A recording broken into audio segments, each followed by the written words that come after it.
Hey everyone, welcome back to Jack All Trades. Look, it's average guys doing average things. Just going to show you a little how-to tutorial on making some whole meat jerky from your wild game. I've got two kinds. I've got some mule deer roasts and I've got some antelope roasts. So we live here in Wyoming, and so those are two critters that every year you can probably harvest. If you got some land, you get a tag, you can probably get one of those. And so I saved a couple whole meat roasts. We're going to slice those up today and we're going to put those in the cure. Stay tuned. Jack All Trades, here to show you how to make some whole meat jerky. Hang in there. Hey guys, I'm just going to show you my quick setup here now. You can do some of this, all of this, parts of this. You don't have to. Today I've got this great Cabela's, it's a meat slicer, works wonders on some frozen meat. I've done this with just a regular butcher knife as well. You just have to slice them thick enough to be able to dehydrate them, and this thing works great. It'll whip right through it. It is more cleanup than a cutting board and a knife, but I do enjoy the ease and simplicity. It also can help you keep your meat more solid and cut through it, because cutting through some solid meat with a knife is pretty tough. You can see I've lined my table here with some butcher paper. Now I go glossy side up, and that just helps keep the moisture from kind of soaking through. If you do get moisture soaking through, that's okay. Don't worry about it. You just wipe it up later, but it does make the cleanup easy. I've laid out my roast. You can see here, we're going to pop those open. Got 3 antelope, 3 mule deer. I do have some extra Ziploc bags to put the meat in. Now I've pre-weighed my roast, but we're going to re-weigh it once we cut it so we know how to mix it here. And what we're going to do is we're going to use some of the High Mountain jerky cure seasonings.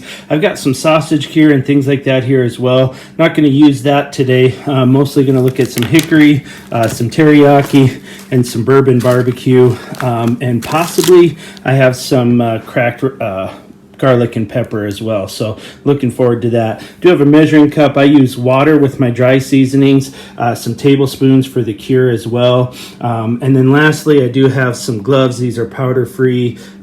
These ones are vinyl. You can use nitrile. You can use hospital gloves. During COVID, it's pretty tough to find them right now, and so it's really keeping your meat clean, keeping your hands clean, and sanitary. So this is the process for today. I'll show you the dehydrator later, and have a pen for marking your flavors and your weights on your meat. So here we go. We're going to set this up and get going cutting some meat.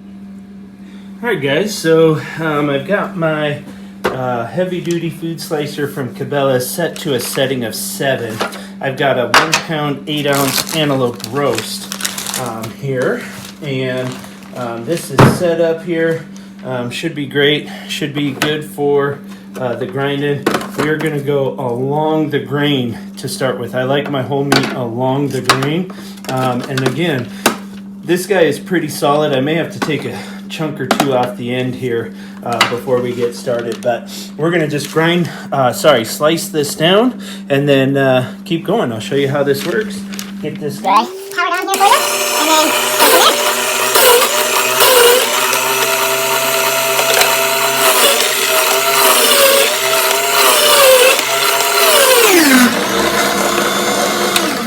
okay, so I'm going to show you just a cut of this antelope right here so you can kind of see how that looks right here, and you can see that thickness. Now this is pretty thick for a cut, so I'm actually going to drop this down to a 5 and go from there. So check your meat, see where it goes. I'm going to cut that down to 5, and that should give me more pieces, but also still have a thickness that'll dehydrate real well.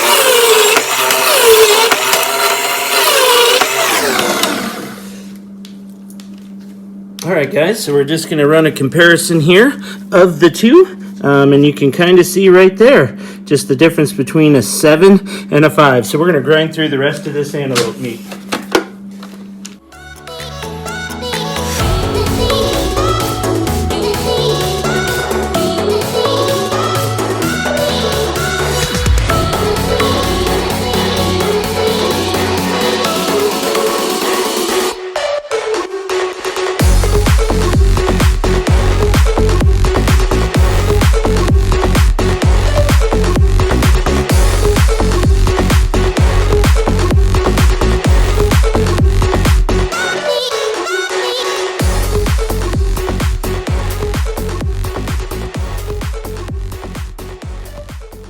Okay guys, what you see here is roughly about 5.5 pounds of sliced whole meat antelope roast. Now you can see these are some wide strips, and so what I'll be doing here with these is just slicing down the middle with a knife. You can do that when your roasts are whole, or you can do it after, like I'm about to do. I'm going to do that quick, set this aside in a bowl. Then I'm going to clean up my sheet here, and I'm going to add in the deer. That way I can put them in bags and I can mix the flavoring all at one time. So that's our next step here. All right, guys, starting the deer roast here. Going to get those rolling. Before I measure and weigh everything, get it into bags, we're going to start the deer. Got to take some of this end off here just so I have some room.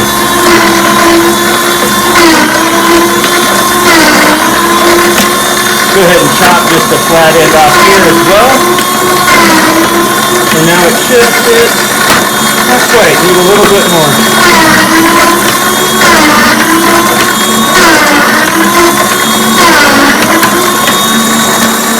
Okay guys, here we go. Slice this guy up.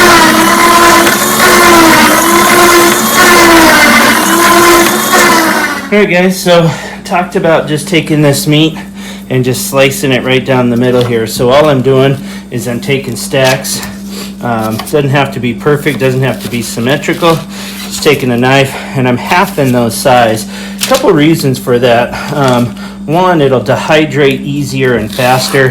But two, I find that when I'm eating this jerky, because it is whole meat jerky, one piece tends to get a little bit rough on the jaw if you take that bigger chunk. And I like to share with friends and family. So if you have bigger pieces, while the weight is the same, the amount you can package in one just changes. And so I just find it a little more convenient just to slice those in half.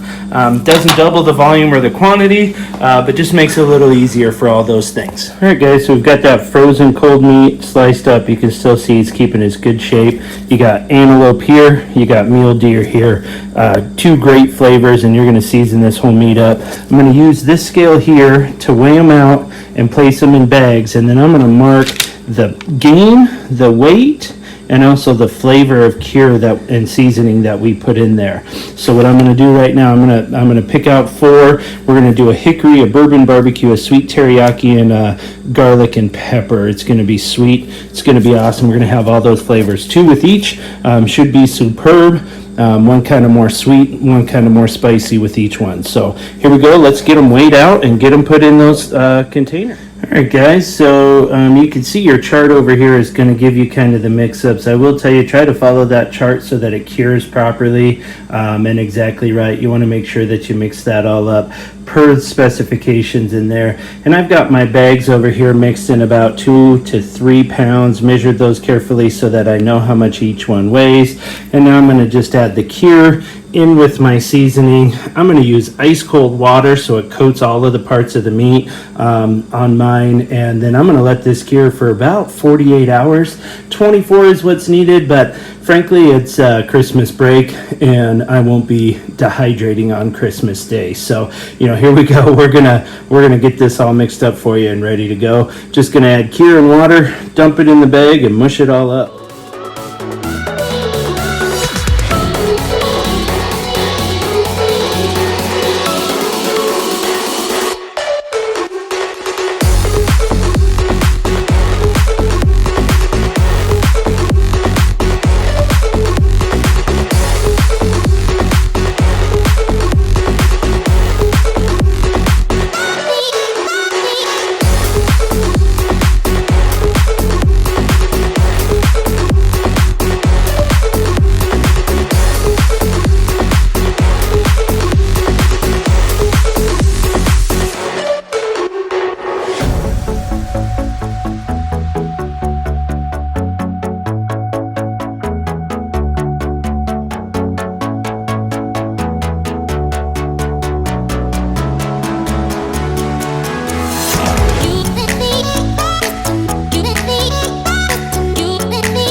Alright guys, So what we got going on here is we got just over 10 pounds of whole meat, about 5 antelope and a little over 5 of deer, mule deer that is, straight from Wyoming. We got 4 flavors: teriyaki, garlic pepper, bourbon barbecue, and hickory. And what you're going to want to do is refrigerate these for 24 hours. I'm going to go 48 just because it's Christmas break, no other reason. But you want to get in there and you want to stir them up. About every 8 hours or so. Make sure that those edges get coated in that seasoning, and that's why I use that water. Sometimes this meat will tend to stick together, but if you just give them a little mush every now and then, it tends to spread that out real well. So you do want to watch the salt content using the cure on this. We're usually taste testing these out with the whole meat. Jerky cure, we don't usually taste test it because we need that cure to get into the meat, pull that water and the bacteria out of there to make sure it's healthy to eat. But you can cook it up if you want to do that. Make sure it's cooked all the way through 100% if you want to taste the flavor, but just watch your salt content when you do that. So here we go.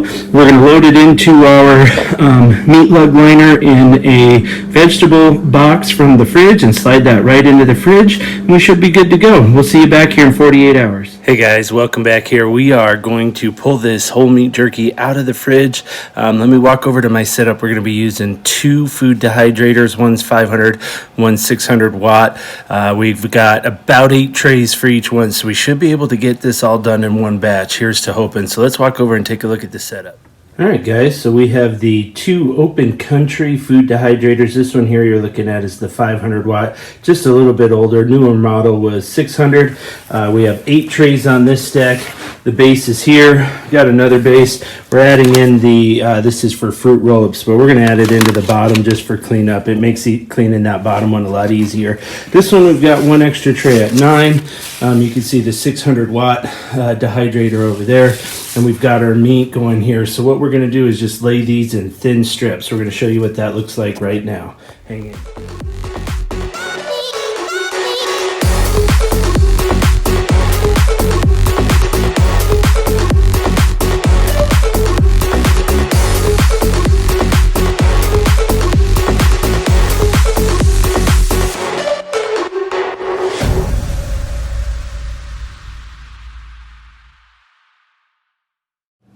So you can see you layer them pretty close together. Sometimes you get big gaps like that, but we've got both filled up here, and we're going to run these for about 4 hours at 165, and then I'm going to come flip the meat over, rotate some of the trays to get a good even dehydration. So all you got to do with this particular model is pop that on. You can set your dial here, rotate that so you can see it.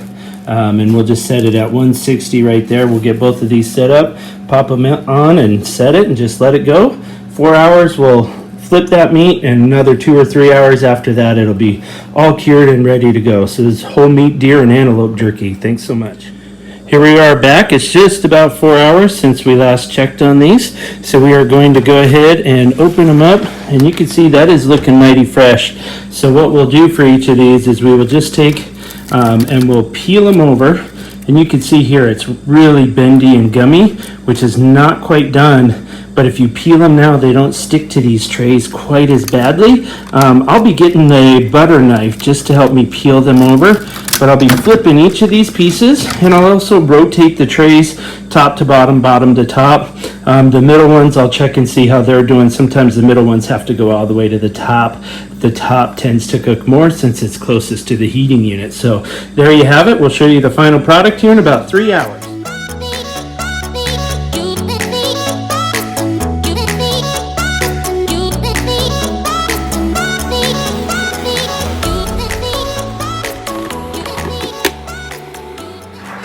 Here we go, final product. This was after about another 4 hours with 2 of these going and all the racks.